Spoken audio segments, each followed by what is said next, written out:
PTSD changed my brain and MDMA changed it back. I'm not to say that this is only from MDMA. You can get this from really good psychotherapy. Sometimes people need more than psychotherapy. That's what we have proved in our research, that um, some people can get better from psychotherapy, but a lot of people, it's too painful, their memories. They need some help. So the MDMA reduces activity in the amygdala so that it really has this ability to help people to have these fearful memories without the fearful emotions.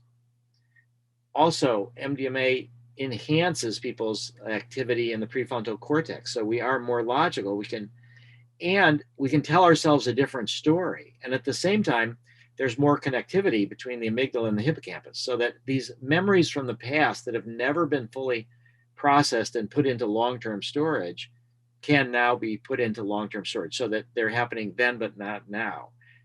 And there's a whole process of fear extinction and memory reconsolidation. What that means is that when you can extinguish the fear of certain kind of memories, then when you reconsolidate the memory, when you put it back, you are swapping out the new emotion with the old emotion. So we see people's memory for the trauma is enhanced. They have a better sense of what actually happened to them. But when they remember it again after the therapy, they remember that they had processed it, it's in the past. The other thing that MDMA does that's, I think, very important to notice is the release of oxytocin.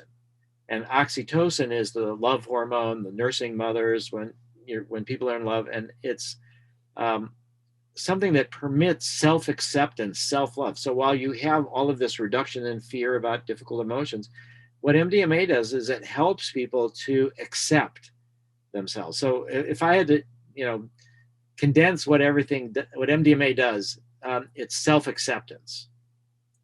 And because you are accepting yourself, you can look at your flaws, or you can listen to people share with you their opinions on you. That's why it's so good for couples therapy, because you're not so defensive. Your sense of self is not so vulnerable. You've accepted yourself, that you have this sort of self-love, self-compassion. And I think that's a key part of what MDMA does. And there's been a neuroscientist at Johns Hopkins, Gould Dolan, who has done studies in mice and shown that MDMA produces a release of oxytocin in mice. But it doesn't end there. It produces new neural connections. And so you are actually helping to rewire your brain. You can. And that's where the importance of the integration afterwards. You can have these experiences and start a process, but if you don't try to reinforce it after the drug is gone, it might just fade.